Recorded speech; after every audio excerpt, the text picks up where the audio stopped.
we've learned about the electric field that surrounds a point charge. That electric field, whether it surrounds a positive point charge or a negative point charge, is what we call a non-uniform electric field. The field lines are not parallel to each other. But if we have a situation where we have, say, two plates, two flat horizontal plates that are charged, maybe one's positive and one's negative, that produces what we call a uniform electric field. We know that's uniform because the field lines are parallel to each other. Now we have a different set of equations that apply to these two different situations. We've learned the two equations that apply to this one, right? There's the experiencer equation, E is equal to F over Q, which applies as long as I have something experiencing a charge. Well, guess what? Experiencing a field. If I have something experiencing a field right here, then I'm allowed to use that same equation, E is equal to F over Q. The bottom line is, as long as I have something experiencing a field, it doesn't matter what kind of field it is, I'm allowed to use the experiencer equation. On the other hand, the equation that we use to describe the electric field caused by this producer is not valid in this new situation of a uniform electric field. This E is equal to KQ over R squared is only valid for a non-uniform field. And that's the kind of field that we've been talking about for the last couple of days.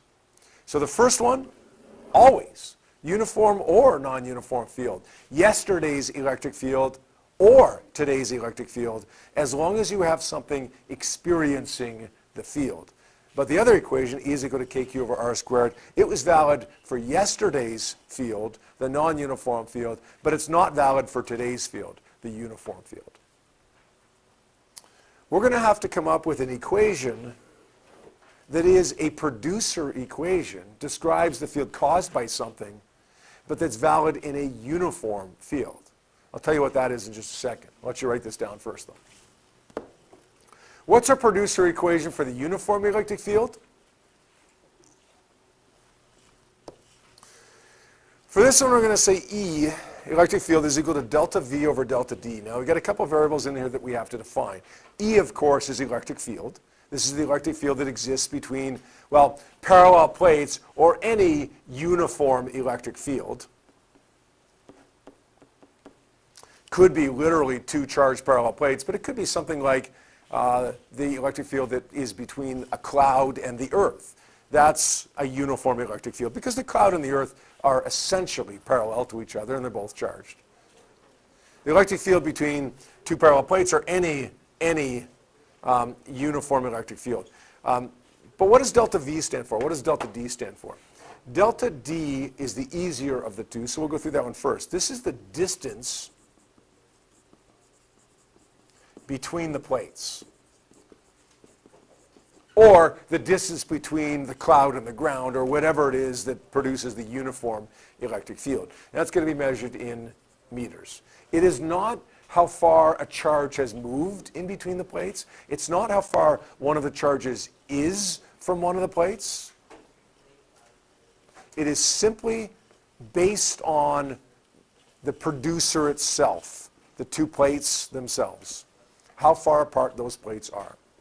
Now, delta V stands for the potential difference between the plates. I'll explain what that means in a second here. That's going to be, by the way, measured in units called volts. The potential difference between the plates is related to energy. It's not energy, but it's related to energy. What it ends up being is the difference in energy per coulomb of charge between one plate and another. Let me give you an analogy here, okay? Let's say you're going down a hill. Okay? You have a mass of 50 kilograms. Got that? Okay, you're going down a hill and you have a mass of 50 kilograms. Your energy at the top of the hill is 150 joules. Your energy at the top of the hill is 150 joules. Your energy halfway down is going to be what? 75 joules, right? Let's say your energy 2/3 of the way down. Let's do that one. Your energy 2/3 of the way down is going to be 50 joules. Agree? The difference in energy between one spot on the hill and the other spot on the hill is 100 joules. That's the difference in energy. That's not what we're talking about with potential difference. We would be talking about the difference in energy per unit charge or per unit mass. So if your mass was 50 kilograms, then your energy per kilogram would be 3 up here, and it would be 1 down here, and your potential difference, the difference in energy per kilogram, would be 2. Does that make sense? Your energy difference is 100, but because you have a mass of 50, the energy difference per kilogram between two spots is 2 joules per kilogram. Well, we have something similar here with potential difference. You can have 2 parallel plates, and a charge on one plate can have a certain energy. A charge on another plate can have a certain energy. The difference in energy would be delta E. But the difference in energy per coulomb of charge would be delta V, the potential difference. Does that make sense? The difference in energy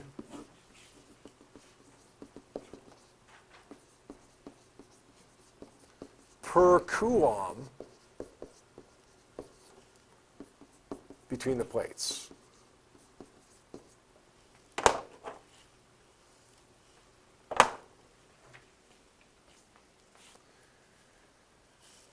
We'll talk more about potential difference tomorrow as well, but as long as you kind of have a rough idea as to what it means right now, you're good. Not the difference in energy, not the total energy, right? Not the 100 joules difference between the top of the hill and 2/3 of the way down the hill, but the energy per coulomb, or the 2, which is the difference in energy per kilogram as we went down the hill. So it's the potential difference between the plates divided by the distance between the plates. Now, this gives us, well, it could give us newtons per coulomb, which was the old set of units that we always use for electric field. But there's another set of units that you can see that we now use as well. What do you think the new set of units for electric field is? Volts over meter. In fact, 1 volt per meter, which is the new set of units, is exactly the same thing as 1 newton per coulomb. So it's not like you have to change it to volts per meter. Just understand that if you see volts per meter, you can use that now, and it means the electric field, and it's the same thing as a newton per coulomb.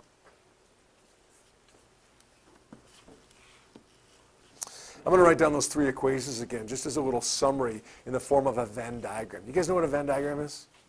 You use them in math class. Okay. The first equation, E is equal to KQ over R squared. The second equation, E is equal to F over Q. And then the third equation, the one that we just learned, the new one, E is equal to delta V over delta D. In my Venn diagram, I'm going to first circle the top 2 equations. These top 2 equations, the ones that I learned yesterday, are valid whenever we have a non-uniform electric field. So in other words, an electric field that looks something like this. An electric field where the field lines are not parallel to each other. The bottom 2 equations are valid whenever we have a uniform electric field. And that's a situation where we have maybe 2 charged parallel plates, or maybe it's the cloud and the ground, or maybe it's, the top metal plate and the bottom metal plate in bumper cars, right? There's a uniform electric field between those 2 plates. Whatever the situation, a uniform electric field where the field lines are parallel to each other. The top equation, the producer equation for non-uniform. The bottom equation, the producer equation for uniform. And then that middle equation that you see, well, that's the experiencer equation. It's always valid. It's always valid, no matter what kind of field we have, as long as we have something experiencing the field. Because it's the experiencer equation, right? If you know something about the thing that experiences the field, whatever type of field it is, you can use that middle equation. So yesterday, you had to look at the top two equations and pick out whether you had a producer or experiencer.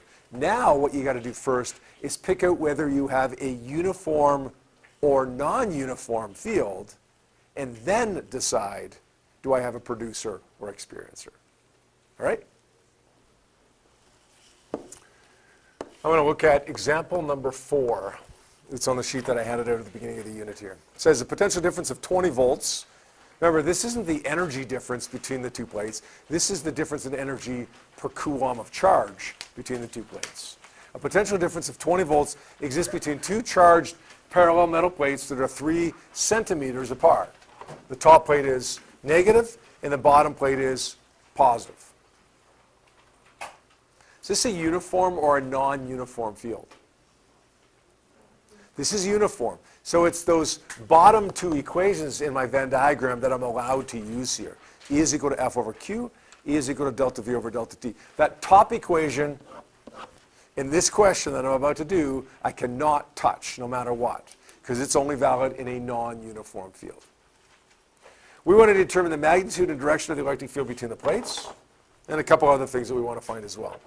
Let's say E is equal to delta V over delta D. We could use E is equal to F over Q, but I don't know what F is, and I don't know what Q is. I don't even know if I have an experiencer at this point. So let's use the producer equation, the new producer equation, the uniform field producer equation, and use the numbers that were given here. 20 volts divided by 0.030 meters.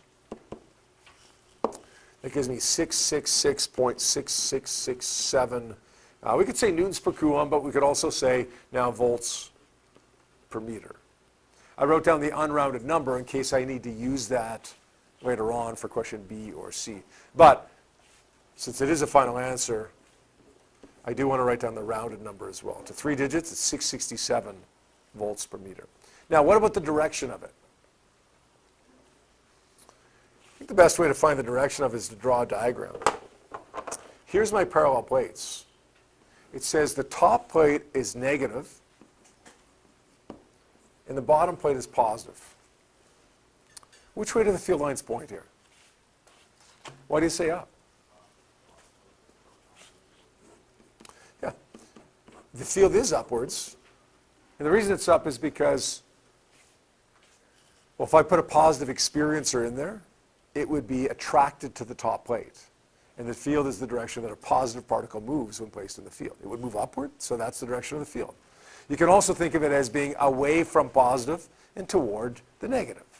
The field always goes away from positive toward the negative. So we're going to say that the field here is 667 volts per meter, and we're going to say it's upwards.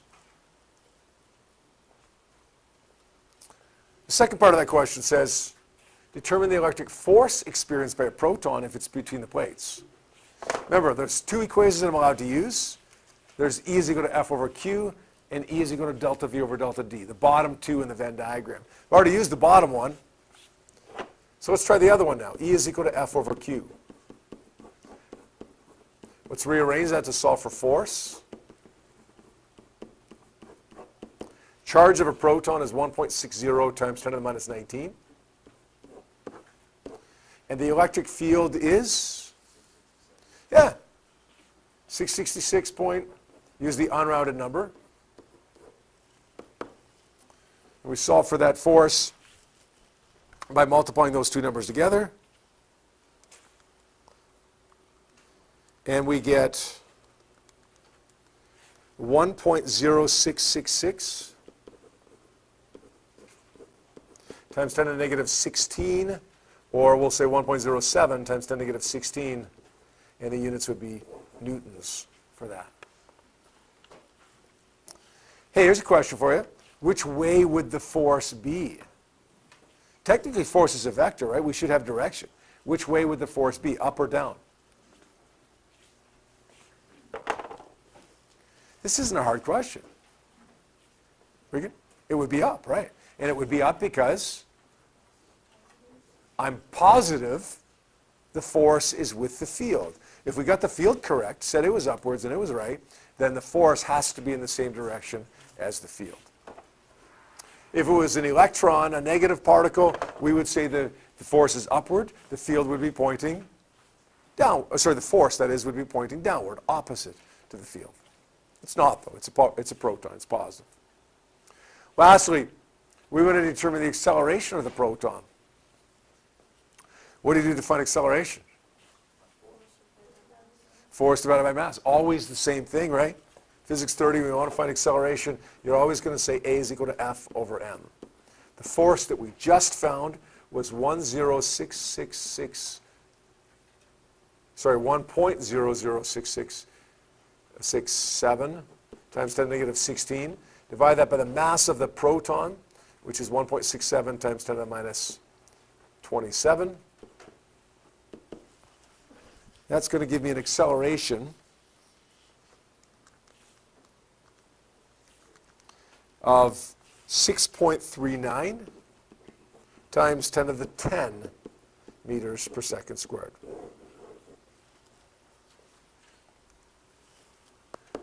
What I'd like you to do now is take a look at that worksheet that we went over a few minutes ago, and specifically take a look at questions 10, 11, and 12. I'm going to put a little star by number 12 because that's the one that I want you to try first. I'm going to give you a little bit of time to work in class on this, and I want to make sure that you can do number 12 before we move on to our next thing.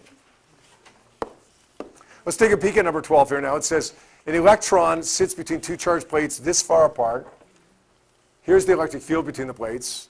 What's the potential difference? Is this a uniform or a non-uniform field?